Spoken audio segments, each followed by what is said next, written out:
Boa noite, irmãos. Pode se sentar. Graça e paz. Com grande alegria que recebemos o convite de estar ministrando a palavra do Senhor. Hoje um culto relacionado à fé. E na palavra do Senhor nós encontramos dois tipos de fé. Um já foi falado aqui, que é a fé da mulher que tocou nas vestes de Jesus e foi curada.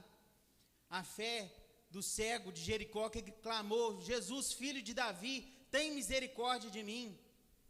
Aquilo é um tipo de fé, uma fé que gera cura física na minha e na sua vida. É a fé daquela pessoa que tem uma enfermidade e pela fé ela é curada, é operada o poder do Senhor sobre a vida dela. E tem um segundo tipo de fé, que é o que eu vou abordar hoje, que é uma fé um pouco mais difícil do que essa primeira fé, que é a fé, obrigado, irmão, que é a fé que transforma vidas. É uma fé que transforma o meu coração. É uma fé que faz eu fazer aquilo que precisa ser feito. Irmãos, quinta-feira passada a Elanã trouxe uma mensagem poderosa aqui. Quem estava no culto e assistiu, recebeu aquela mensagem e aquilo gerou fruto no coração de muita gente. E ali nós saímos ali do lado de fora, nós comentamos sobre a palavra de Deus. A minha mãe falou assim: agora tem que trazer um homem para falar aquilo que um homem precisa fazer. Aí eu falei assim, pior que é verdade mesmo. A Elanã trouxe aqui uma palavra sobre Provérbios capítulo 31, da mulher virtuosa, e aquilo ali foi falando aos nossos corações, falou o coração das mulheres, e eu pensei comigo assim, gente, precisa de muita fé para fazer, para ser uma mulher daquela forma. Precisa de fé em Deus, não é só querer fazer, precisa de fé. E eu pensei, aí eu já trouxe para mim, o que eu preciso? Qual que é a fé que eu preciso desenvolver no meu coração? É fazer o que precisa ser feito. Isso é o que você precisa fazer, irmãos. E nós vamos abrir a palavra do Senhor aqui, no livro de Números, no capítulo 25.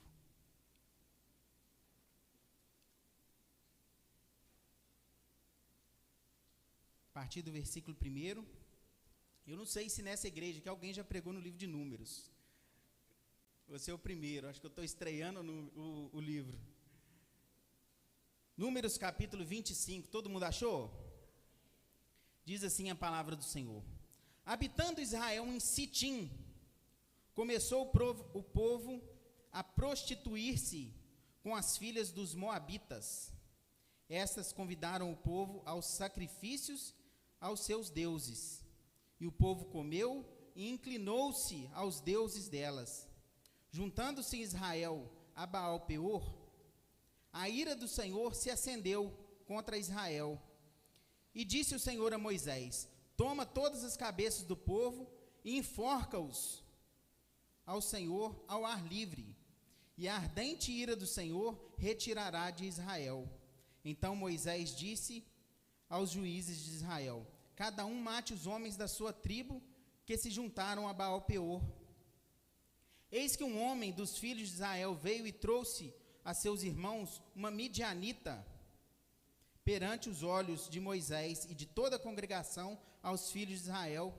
E enquanto eles choravam diante da tenda do Senhor, vendo isso, Finéias, filho de Eleazar, filho de Arão, sacerdote, levantou-se no meio da congregação e, pegando uma lança, foi após o homem israelita até o interior da tenda e atravessou o homem israelita e a mulher, e ambos pelo ventre.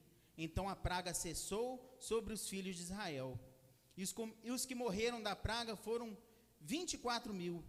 Então disse o Senhor a Moisés: Finéias, filho de Eleazar, filho de Arão, o sacerdote, desviou a minha ira sobre os filhos de Israel, pois estava animado com o meu zelo entre eles, de sorte que meu zelo não consumiu os filhos de Israel. Portanto dize: eis que dou a minha aliança de paz, ele e a sua descendência depois dele terão a aliança do sacerdote perpétuo, porque teve zelo pelo seu Deus e fez a expiação pelos filhos de Israel. Feche seus olhos, igreja. Soberano Deus e eterno Pai, maravilhoso e santo Jesus, eis aqui a tua palavra que será exposta nesta noite. Pai, em nome de Jesus, que o Senhor fale ao coração da tua igreja, que a tua palavra gere frutos nas nossas vidas. Pai, em nome de Jesus, que nós venhamos sair daqui transformados para a honra e glória do teu santo nome, em nome de Jesus.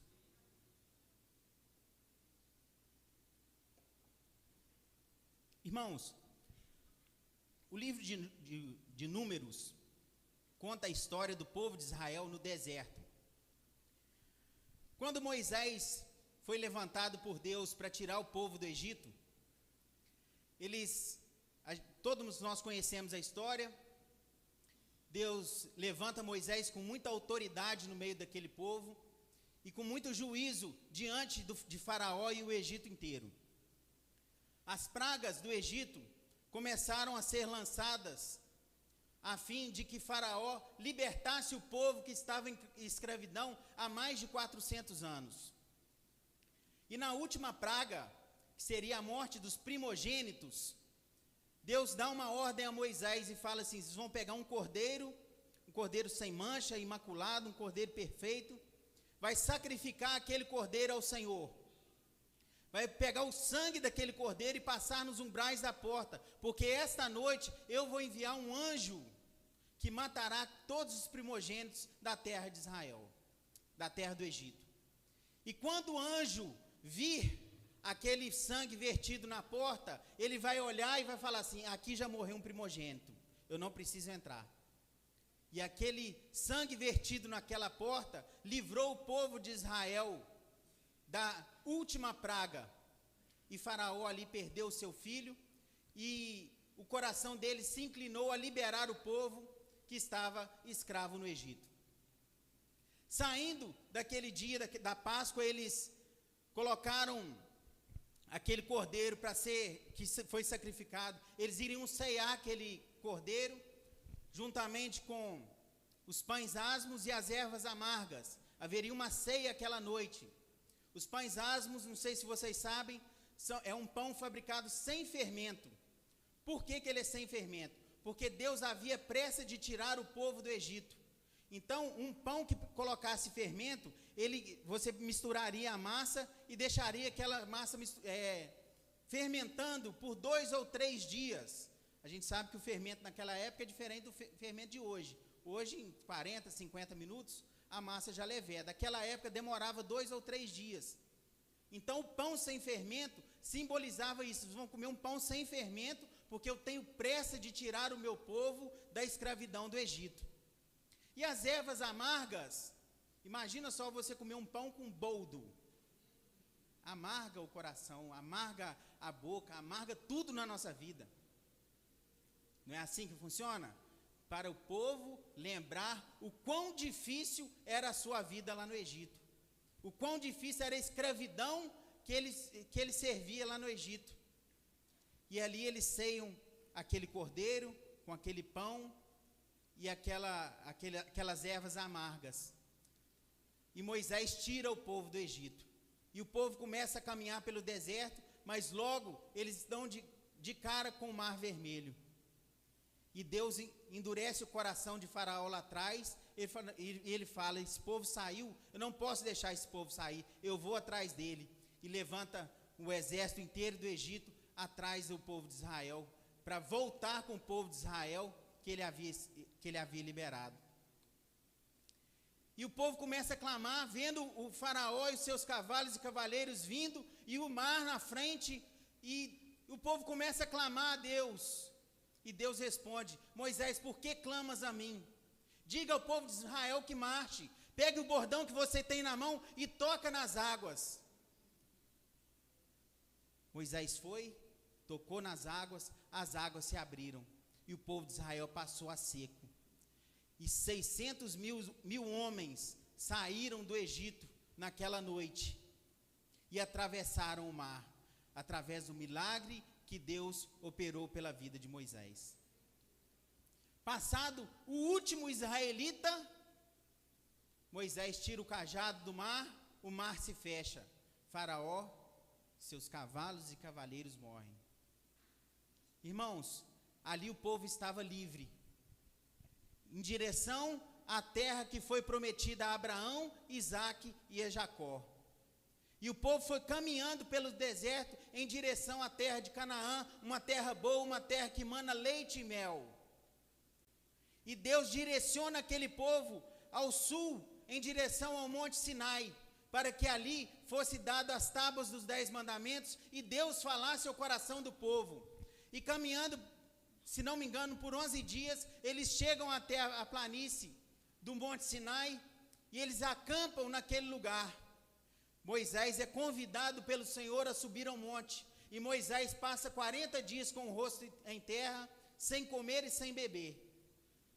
E ali, Deus dá a Moisés as tábuas dos 10 mandamentos, que eram estatutos perpétuos para o povo de Israel e todo o povo de Deus espalhado sobre a terra. Moisés recebe aquelas tábuas e desce. Quando ele desce, o povo havia se prostituído. O povo havia feito um bezerro de ouro e falado assim: foi esse bezerro de ouro que abriu o Mar Vermelho. Foi esse bezerro de ouro que fez todos os milagres e maravilhas lá no Egito. Foi esse bezerro de ouro que matou Faraó, os seus cavalos e os seus cavaleiros. E Moisés, irado, consumido de ira, quebra aquelas tábuas dos 10 mandamentos. Porque o povo havia virado as costas para Deus. O povo olhou os milagres, olhou tudo que Deus havia feito, mesmo assim não creditou os milagres a Deus. Preferiu creditar os milagres a um bezerro feito de ouro. Irmãos, muito cuidado com os milagres feitos na sua vida. Muito cuidado, porque Deus pode realizar uma grande obra no seu coração, pode realizar uma grande obra na sua vida, mas essa obra que Deus realizar no seu coração, ela jamais vai ser feita para engrandecer o seu santo nome. Engrandecer a sua vida, mas para engrandecer o nome do Senhor. Irmãos, quantos de nós, quando recebemos uma vitória, nós falamos assim: eu mereço esse milagre porque eu tenho orado, eu tenho pagado o preço, eu tenho jejuado todos os dias pela manhã. Está igual o pessoal que o pastor Marcel leu. Eu dou o dízimo das hortaliças, eu dou o dízimo do orégano, eu dou o dízimo disso, eu dou o dízimo daquilo, por isso que Deus tem me abençoado. Mentira.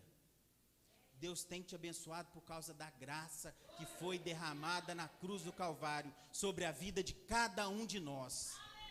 Irmãos, se aconteceu um milagre na sua vida, foi por causa da cruz de Jesus Cristo. Ele tomou sobre si as minhas dores e as minhas enfermidades. Deus olhou para mim e não viu nada em mim, não tem mérito nenhum na minha vida para que eu possa ganhar um milagre. É tudo pela graça de Deus. Irmãos, coloque isso no seu coração. Você está aqui nessa noite, é fruto da graça do Senhor, é fruto da misericórdia de Deus sobre a sua vida. Se Deus não tivesse aberto os olhos do seu coração, você jamais estaria aqui nessa noite. Você estaria em outro lugar, cumprindo os prazeres que esse mundo pode proporcionar a você. Mas por causa da misericórdia de Deus, por causa da graça de Deus, te trouxe aqui para estar ouvindo a palavra do Senhor. E o povo sai ali, está no Monte Sinai. Deus dá várias instruções ao povo. As leis são passadas, as leis cerimoniais, lá de Levítico. E havia uma nuvem que ficava sobre o tabernáculo. E aquela nuvem pairava sobre o tabernáculo. Se ela estivesse parada ali, eles sabiam que era para permanecer ali acampados. Mas, em determinado dia, a nuvem se levantava e ia caminhando pelo deserto. E ela foi em direção à terra de Canaã. E o povo levantava aquela tenda e ia acompanhando a nuvem durante o dia. e Deus direcionava o povo por todo aquele deserto. Se você ler o livro de Êxodo e o livro de Números, você vai entender essa história direitinho.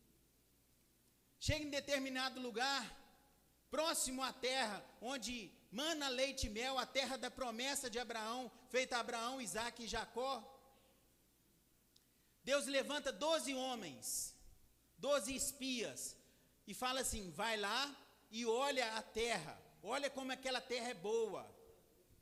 E os 12 espias levantam, olham aquela terra, e eles ficam impressionados como aquela terra é fértil, como aquela terra é abençoada, como aquela terra, tudo que planta, dá naquela terra. Um cacho de uva, precisava 2 homens para carregar aquele cacho. Agora você imagina a qualidade daquele lugar. E quando eles entram lá, vê toda aquela fartura, eles também olham as dificuldades. Naquela terra existiam nações poderosas, existiam nações que eram fortes, existiam gigantes, e o coração do povo se fecha. Dos 12, apenas Josué e Caleb encheu o coração de fé e viu todos os milagres que Deus havia feito no Egito, todos os milagres que Deus havia feito para tirar o povo com mão poderosa, passando pelo mar vermelho a seco, tudo que Deus fez no povo, para alimentar o povo, para sustentar o povo pelo deserto, e ali Josué e Caleb creu no Senhor. Os outros 10 espias chegaram para Moisés e falaram assim: Moisés, realmente a terra é muito boa, mas aquele povo vai nos dizimar. Se nós entrarmos em confronto com aquele povo, nós não suportaremos. Eles olharam as circunstâncias que estavam à sua volta, mas não olharam o poder que está no braço do nosso Deus. E eu convido você essa noite a colocar a sua confiança no braço forte do Senhor, a colocar a sua confiança naquilo que Deus pode fazer na minha e na sua vida. Eu não sei qual a dificuldade você tem encontrado, eu não sei qual problema você tem encontrado, seja na sua casa, seja no seu emprego, seja nos seus relacionamentos. O que eu sei é que existe um Deus todo-poderoso que zela por aqueles que nele esperam. Coloque a sua confiança no braço forte do nosso Deus. E ali aqueles 10 espias que ficaram com medo, eles começaram a falar com o povo de Israel: olha, aquela terra lá, o povo é tudo magro, eles são gigantes, mas aquela terra consome aquele povo, aquela terra não é boa. E a ira do Senhor se acendeu contra aquele povo, e Deus decretou que nenhum acima de 20 anos iria chegar até a terra prometida. Somente Josué e Caleb foram aqueles que confiaram no Senhor, que encheram seu coração de fé.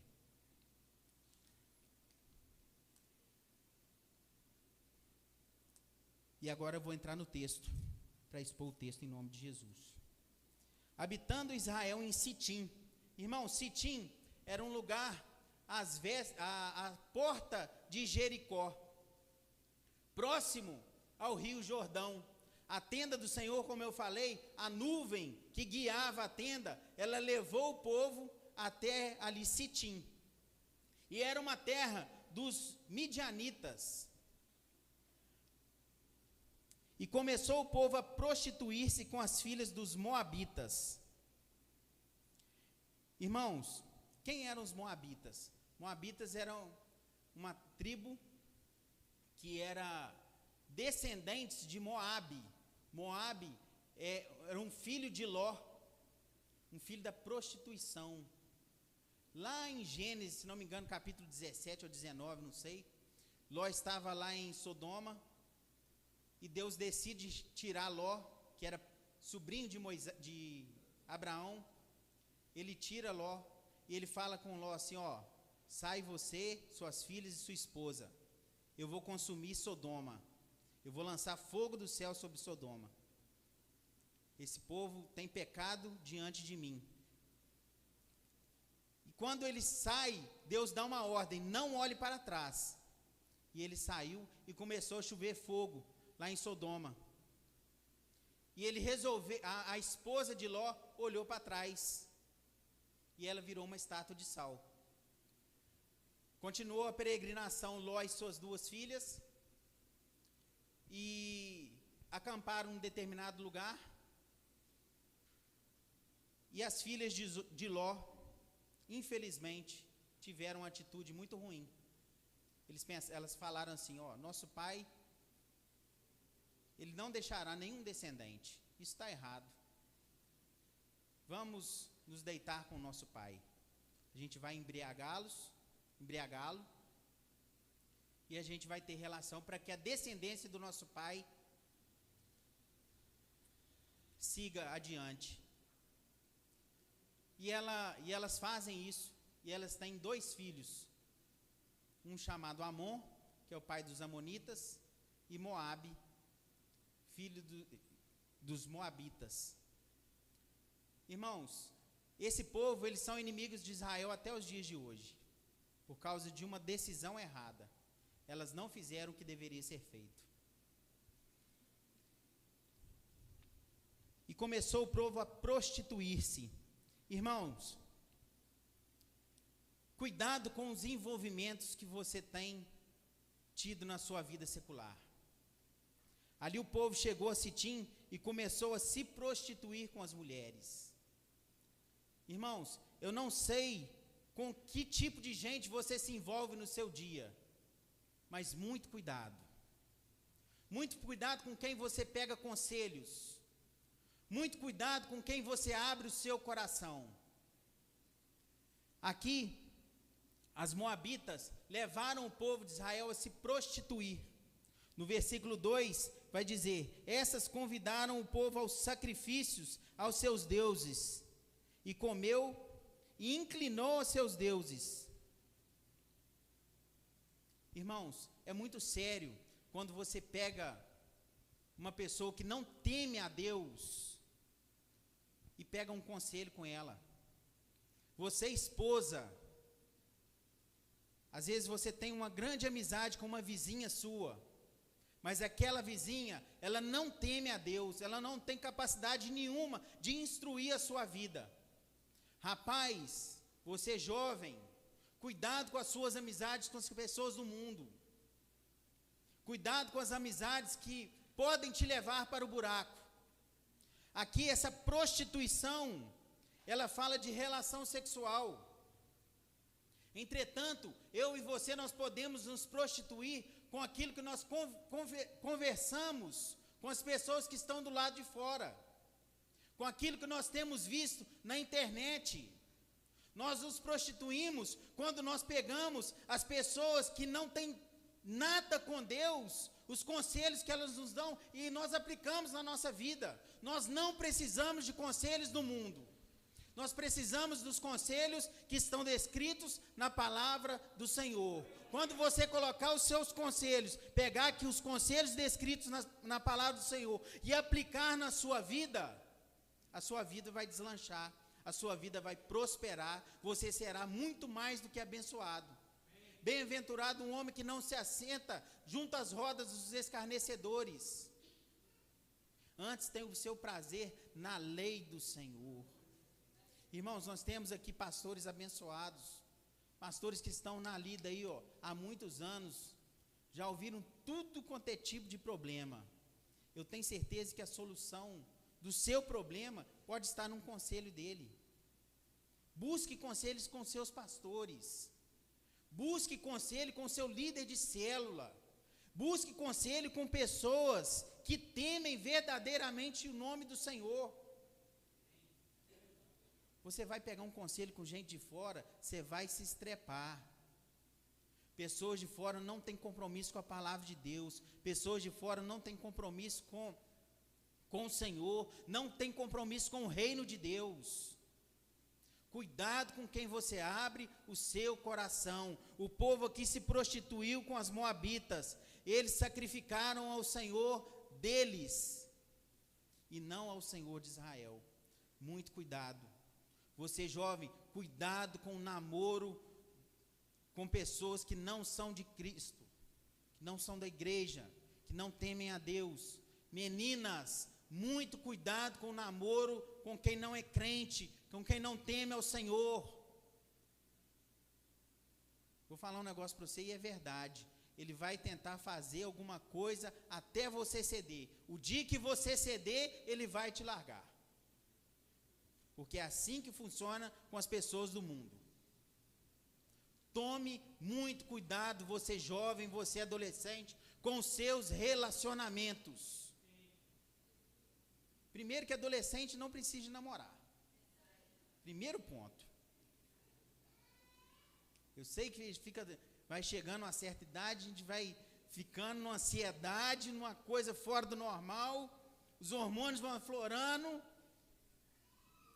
mas saiba esperar no Senhor. Deus tem uma pessoa maravilhosa, um homem temente, cheio do Espírito Santo de Deus para a sua vida. Os adolescentes estão tudo assim, ó. Glória a Deus. Irmãos, isso é muito sério. Cuidado, meninas, com quem você vai se envolver. Cuidado, rapaz, com quem você está se envolvendo. Não permita que as pessoas de fora influenciem a sua vida. Eu sei que essa idade, às vezes a gente tem um pouco de a autoestima muito baixa. E às vezes chega um rapazinho, dá um bilhetinho, curte uma foto lá no Instagram, aí você já fica toda serelepe. Não é assim, irmãos? Mas cuidado. Saiba esperar o tempo de Deus na sua vida.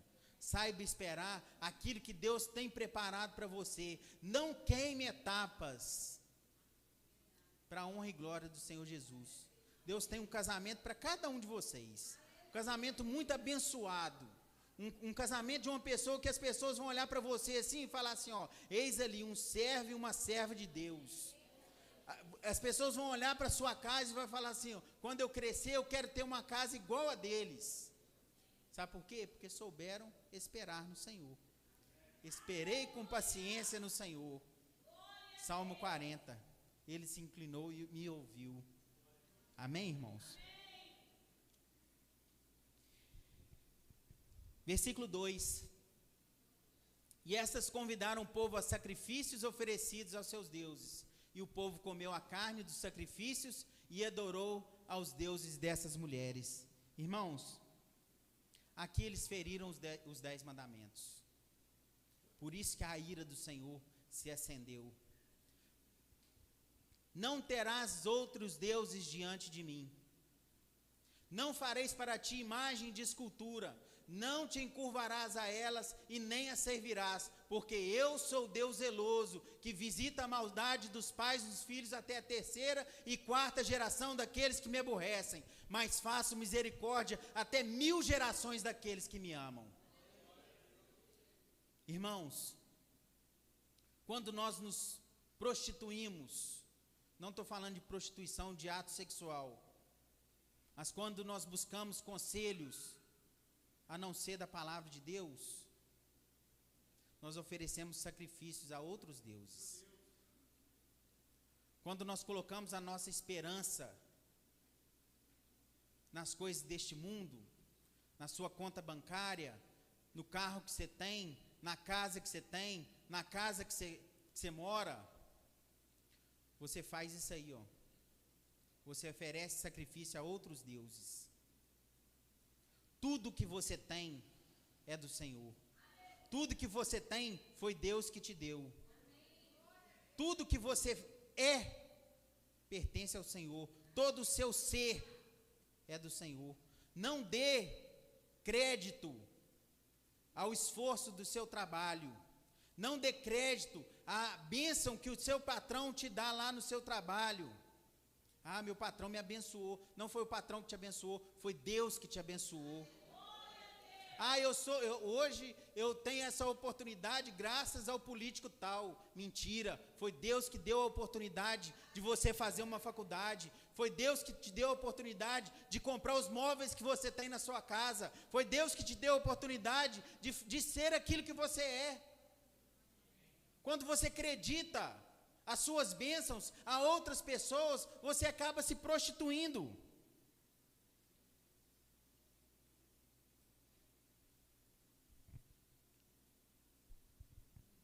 versículo 3. Juntando-se, assim quando Israel se juntou ao culto a Baal-peor, a ira do Senhor se acendeu contra Israel. Irmãos, a ira do Senhor contra o pecado, ela é eterna. Nada pode te afastar do amor de Deus. Nada pode tirar. Jesus te ama e ponto final. Ele escolheu te amar, Ele te tirou lá do mundo, Ele olhou para você, não viu nada, Ele te escolheu única e exclusivamente por causa da graça dEle. Mas não pense que Deus não fica irado com você não, irmãos. Quando você peca, quando você dá ouvidos às fofocas, quando você tem uma língua grande, quando você fala aquilo que não deve ser falado, quando você pensa aquilo que não deve ser pensado, quando você olha para onde não se deve olhar, onde você toca aonde não se deve tocar, a ira do Senhor se acende contra a sua vida. Cuidado, irmãos, cuidado com as coisas que você tem feito no seu íntimo, onde ninguém está vendo. Essa semana eu vi uma pessoa falando, eu achei muito interessante. O cara falando assim, não, porque eu sou isso, que eu sou aquilo, e cheio de si. Aí o cara falou assim, então, se a gente pegar um pendrive aqui do que passa no seu coração e julgar aqui no telão da igreja, eu posso fazer isso? Aí o cara falou, não, peraí, aí não. Tem coisas que estão lá no íntimo do nosso coração, que só Deus sabe. Só Deus sabe a podridão que existe aqui dentro. Porque aqui do lado de fora, está tudo muito bem, está tudo muito bonito, é um sorriso bonito, é um semblante em paz. Mas aquilo que existe dentro do seu coração, que só Deus conhece, é isso aí que você precisa mudar. Você olhar para o pastor, pastor, eu estou orando pela sua vida. Você vem na oração aqui, você ajoelha, você faz as suas orações onde todas as pessoas verem. O fulano sobe para pregar e prega muito bem. Os conselhos do fulano é muito bom. Não sei o que tem e tal, e você vai se enchendo de si. Mas aquilo que está aqui dentro, cuidado. Você precisa fazer a obra de Deus. Você precisa ser uma bênção na vida dos irmãos. Mas você precisa cuidar do que existe dentro do seu coração. Não permita que nada fira a santidade que Deus colocou na sua vida. Essa semana nós vimos uma situação muito triste com o Paulo Júnior. Uma pessoa muito rígida, e as pessoas começaram a questionar toda aquela rigidez que ele demonstrava na igreja. Pastor, calma, não é assim. E se você via as mensagens que Paulo Júnior trazia, eram realmente algo muito rígido. E quando ele foi confrontado, ele tentou persuadir os irmãos da igreja. Começou a levantar um contra o outro. Ele começou a gerar uma contenda no meio da congregação. Mas, para a honra e glória do Senhor Jesus, Deus trouxe isso ao coração dele. Ele entendeu que ele estava errado. Ele confessou o seu pecado. Ele não confessou o seu pecado somente para pessoas da igreja dele. Ele foi na internet, porque ele era um homem da internet. E ali ele confessou o seu pecado em rede nacional.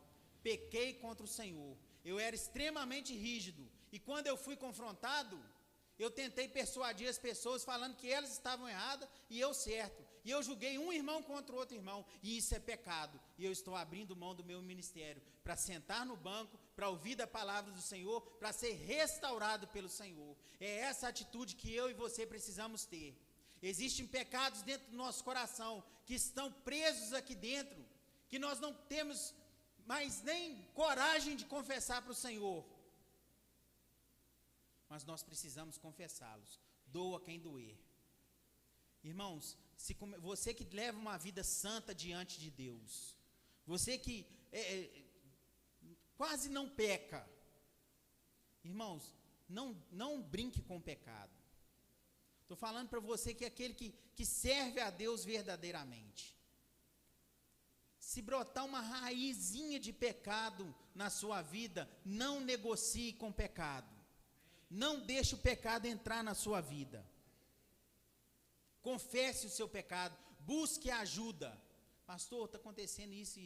Eu estou com a tentação na minha vida que eu não estou conseguindo suportar. E se Deus não tiver misericórdia da minha vida, eu vou cair, Senhor. Confesse o seu pecado, meu irmão. Confesse as suas tentações, para que a ira do Senhor não venha sobre a sua vida. Versículo 4. E disse o Senhor disse a Moisés: reúna todos os chefes do povo e enforque-os diante do Senhor ao ar livre, e a ardente ira do Senhor se afastará de Israel. É esse tipo de atitude que eu e você precisamos fazer com o pecado. O pecado, ele precisa ser sufocado. O pecado, ele precisa ser combatido. Talvez seja uma cena terrível, o povo diante da tenda da congregação e várias pessoas sendo enforcadas. É pesado essa situação. É um filme de terror. Você vê uma situação dessa. Talvez aquelas pessoas que viram aqueles homens serem enforcados ficaram com aquilo no coração por muito tempo. Mas o que eu quero te alertar é que você precisa fazer isso contra o seu egoísmo, contra os seus ciúmes, contra as suas facções. Você precisa sufocar, você precisa lutar, você precisa julgar no chão, pisar em cima e acabar com o pecado dentro da sua vida. Não deixe o pecado entrar no seu coração. Lute com todas as suas forças contra o pecado. Nós servimos a um Deus santo. Nós servimos a um Deus que não negocia com o pecado. Um Deus que é o mínimo. Uma unha de pulga gera ira no coração dele, porque ele não aceita o pecado. E ele nos santificou na cruz do Calvário para que nós fôssemos santos, assim como ele é santo. Não permita, irmãos, que o pecado tome conta do seu coração. Versículo 5. Então Moisés disse aos juízes de Israel: cada um mate os homens da sua tribo que se juntaram a Baal-peor. Irmãos, às vezes o pecado está dentro da nossa casa, no nosso comodismo. Às vezes o pecado está dentro da nossa vida espiritual. Ali ele fala assim, cada um mate os homens da sua tribo. Tribo é a minha descendência, é aquilo que eu sou. É isso que eu tenho que lutar. É contra aquilo que está dentro do meu coração. Sou eu na minha essência. Eu não posso aceitar aquilo que eu sou. Eu tenho que lutar contra isso com todas as minhas forças. Se não houver renúncia na minha vida, eu não posso ver o reino de Deus.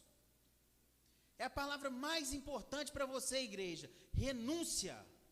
Você precisa renunciar àquilo que você é. Se você não nascer de novo, você não pode ver o reino de Deus. Se você não tiver uma vida transformada pela renovação do seu entendimento, você não pode desfrutar da maravilhosa graça que existe em Cristo Jesus. Renuncie à sua vida. Renuncie àquilo que você tem aqui dentro. Não vivo mais eu, mas Cristo vive em mim. Deixe que Cristo ilumine o seu coração e que as pessoas que estão lá fora vejam o quão bom é servir ao Senhor. Versículo 6. Naquele momento, eis que um homem dos filhos de Israel trouxe para a sua tenda uma mulher midianita, à vista de Moisés e toda a congregação dos filhos de Israel, enquanto eles choravam diante da tenda do encontro. Versículo 7. E quando Finéias, filho de Eleazar, filho do sacerdote Arão, viu isso, levantou-se do meio da congregação e pegando uma lança, 8, seguiu um homem israelita até o interior da tenda e com a lança atravessou os dois, tanto o homem israelita quanto a mulher midianita, pelo ventre. Então a praga cessou entre os filhos de Israel. Irmãos, o povo estava ali chorando por causa da prostituição. E havia um homem de Israel que diante da tenda pegou uma outra mulher e levou para dentro da tenda dele para ter relação com ela dentro da tenda. Essa é uma palavra agora para os pastores. Cuidado com quem vocês colocam com vocês no ministério.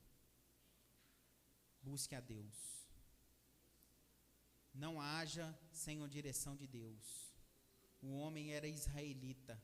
Enquanto todo mundo estava chorando, ele estava no pecado. Às vezes tem situações, você gosta muito de uma pessoa, você tem apreço por uma pessoa, você tem zelo por aquela pessoa, e você quer dar oportunidade, você quer que a pessoa avance, você quer que a pessoa deslanche no ministério, mas aquela mesma pessoa, ela quer só o status, ela quer só falar que está aqui em cima, que ela é líder disso, que ela é líder daquilo, que eu faço isso, que eu faço aquilo. Enquanto você está chorando, enquanto você está de joelho dobrado, enquanto você está consagrando a sua vida, enquanto você está fazendo aquilo que precisa ser feito, o outro está lá, descansando no pecado e não se importando com o que está acontecendo aqui dentro. Tenha muito cuidado, tenha muito temor no coração, tenha sabedoria do Senhor, busquem a direção de Deus para a sua vida. Então se levantou no meio da congregação e pegando uma lança, Finéias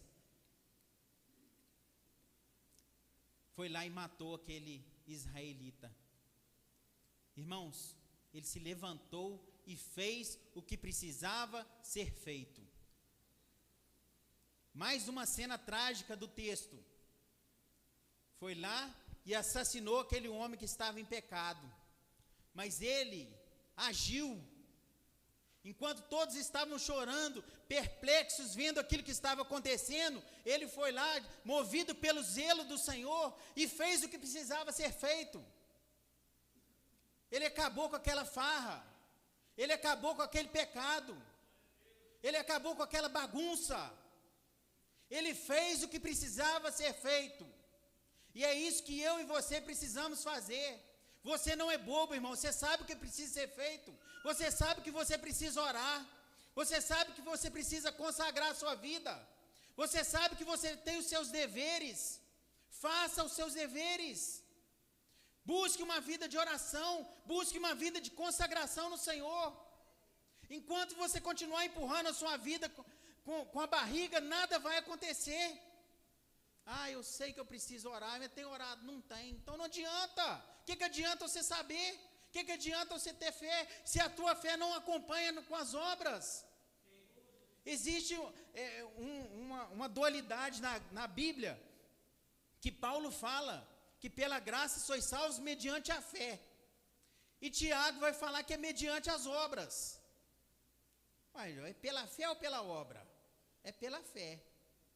Mas uma fé sem obra, ela é totalmente morta, ela é inexistente. Não existe fé sem obras. E não é obra de caridade que eu falo, não. É obra de santificação. É obra de fazer aquilo que precisa ser feito. É obra de você ter uma vida consagrada no Senhor. Você marido, você esposa. A esposa sabe quais são os deveres dela. Cumpra esses deveres. Você, marido, provedor do lar, um homem honrado, um homem que paga suas contas, tem feito isso? Tem, então ok, a sua fé é válida. Irmão, quando tem você pode ter certeza, não existe fé no seu coração, desculpa eu falar. Está vivendo uma vida totalmente dissoluta, está vivendo uma vida que não condiz com a palavra de Deus. Quem me garante que você tem fé? Não tem. Porque você não faz aquilo que precisa ser feito. Você é um homem de honra? Você é um homem de valor? Você é um homem que protege a sua esposa, protege os seus filhos, instrui os seus filhos na palavra da verdade, é fiel nos seus dízimos e nas ofertas? Faça o que precisa ser feito, não tem conversa. Finéias, ele fez isso. Ele foi movido de zelo pelo Senhor, foi lá e matou o pecador. É isso que você precisa fazer. É isso que você precisa cumprir. Isso é ter fé no seu coração. Onde eu parei? Versículo 9. E os que morreram da praga foram 24.000. Pecado tem consequência. Não tem jeito. Está vivendo uma vida de pecado. Irmãos, vai pagar o preço. Isso é inegociável. Tudo aquilo que um homem semear, ele vai colher. Plantou no pecado, vai colher corrupção. Não tem jeito. Mas eu tenho uma notícia boa para você. Parou de pecar hoje, a consequência do pecado vai permanecer durante um tempo. Mas vai ter uma hora que você vai começar a colher bênção. Vai ter uma hora que você vai começar a colher as coisas boas que o Senhor tem destinado àqueles que nele esperam. A colheita, a semente, uma hora ela acaba. Se você semeou no pecado, vai ter uma consequênciazinha, talvez uma consequência zona, depende da semente que você lançou. Entretanto, essa semente vai acabar. Versículo 10. Então o Senhor disse a Moisés: Finéias, filho de Eleazar, filho do sacerdote Arão, desviou a minha ira sobre os filhos de Israel, pois estava animado com o meu zelo no meio deles. Assim, no meu zelo, não consumi os filhos de Israel. 12. Portanto, diga que eis que lhe dou a minha aliança de paz. Versículo 13. E ele e a sua descendência terão a aliança do sacerdote perpétuo, porque teve zelo pelo seu Deus e fez a expiação pelos filhos de Israel. Está vendo? A atitude de homem de Finéias, de ter lá, movido de zelo do Senhor e ter lançado contra a vida daquele homem, daquela mulher, trouxe uma consequência muito boa. Afastou a ira do Senhor sobre os filhos de Israel. Aquela morte trouxe vida. E existe uma morte que trouxe vida. Existe uma pessoa que lançou uma lança no lado direito de Jesus. E essa ferida trouxe vida a muitos de nós. Cristo, ele morreu naquela cruz, irmãos, para que nós pudéssemos viver uma vida abundante, para que nós pudéssemos viver uma vida santa diante de Deus, uma vida irrepreensível diante do Senhor, uma vida que nos induz a fazer o que precisa ser feito. Cristo não morreu para nos manter dentro da igreja com uma vida como se fôssemos do mundo. Não sabeis vós que a amizade com o mundo é inimizade contra Deus? Finéias, ele lançou aquele homem, e ele teve a descendência, terá uma aliança do sacerdote perpétuo, é para sempre. Aquilo ficou para sempre. E hoje, mais de 5, 6 mil anos depois, eu estou lendo esse texto aqui, relembrando essa história.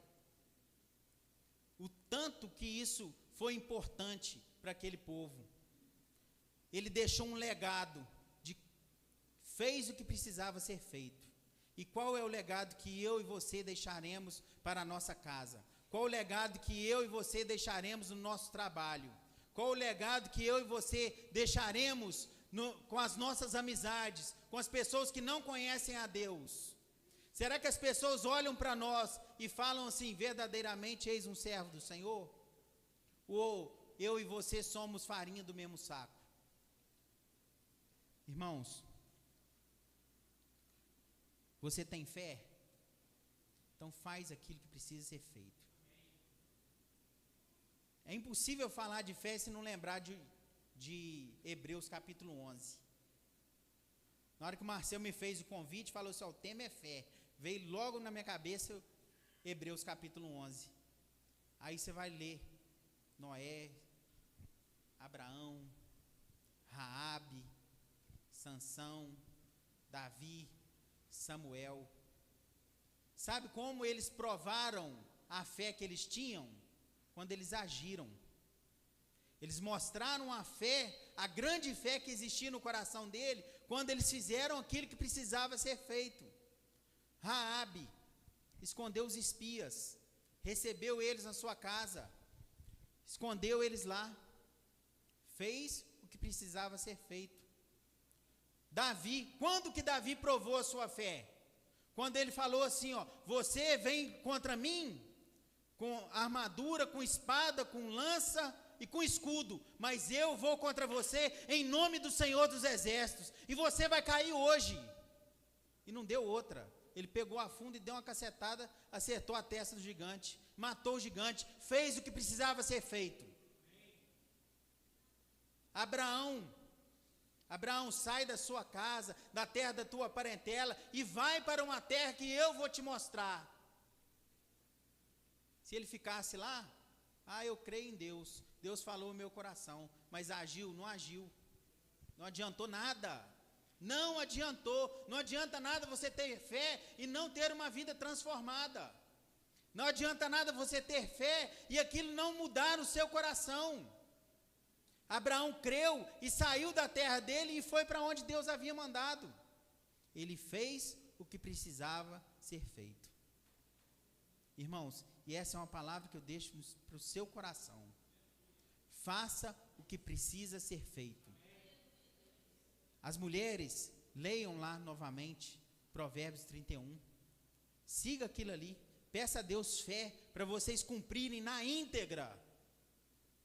E fazer o que precisa ser feito. Ser uma boa esposa, uma boa dona de casa, uma mulher do lar, uma mulher que educa bem os filhos, uma mulher que cuida do marido, que se relaciona bem com as outras mulheres. E você, homem, seja honrado, seja um homem de valor, tenha virtudes, saiba fazer aquilo que precisa ser feito dentro da sua casa. Tem quanto tempo que você não lava uma louça, irmão?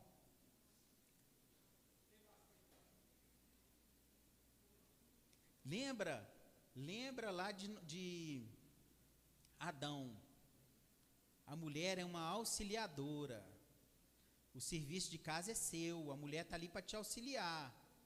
Mas se você sai para trabalhar, a gente sabe que não custa nada também a mulher assumir as tarefas do lar. Mas a responsabilidade é sua. A responsabilidade de uma casa organizada é sua. E você é lambão que eu sei. Irmãos, faz o que precisa ser feito. Ajude a sua esposa. A sua esposa está nessa vida para te auxiliar, para ser uma auxiliadora, para ser uma mulher que vai te dar um suporte. Mas todas as responsabilidades do lar é sobre você. Provisão, trabalho, segurança, honra. Tudo isso é função do homem. Educar os filhos no caminho que se deve andar, educar os filhos na matemática, no português, na história, na geografia. Tudo isso é função do homem. Faça isso, irmãos, e você vai ver como a sua vida vai ser transformada. Faça isso, você vai ver como você vai ser abençoado. Sua mulher vai ter até mais disposição com você. Anota o que eu estou te falando. Faça o que precisa ser feito. Amém, irmãos? Se coloque sobre seus pés. Estaremos orando em nome de Jesus. Feche seus olhos. Soberano Deus e eterno Pai, maravilhoso e santo Jesus, Pai, nós te glorificamos, nós te exaltamos e bendizemos ao teu santo nome, Senhor. Pai, nós temos a fé que pode nos curar as nossas doenças. Nós sabemos que o Senhor é o médico dos médicos, e se o Senhor declarar uma palavra lá dos altos céus sobre a vida de cada um aqui, nós seremos abençoados. Nós temos essa fé no nosso coração, que o Senhor pode fazer isso, Senhor. Mas a fé que eu quero trazer nessa noite, Senhor, que eu trouxe essa noite para os meus irmãos, é a fé que modifica a nossa vida. É a fé que transforma o nosso coração, o nosso ser, o nosso interior. A fé que faz eu fazer as coisas que precisam ser feitas. Pai, é isso que eu te peço para a tua igreja, Senhor. Que nós venhamos ser sal e luz para esse mundo tenebroso. Que nós venhamos ser sal e luz para as pessoas que não conhecem ao Senhor. E ser sal e luz para as pessoas que conhecem a Ti, Senhor. Que as pessoas olhem para nós e vejam quão bom é servir ao Senhor. Pai, em nome de Jesus, nos ajuda a fazer aquilo que precisa ser feito. Em nome de Jesus, eu agradeço a oportunidade, em nome de Jesus.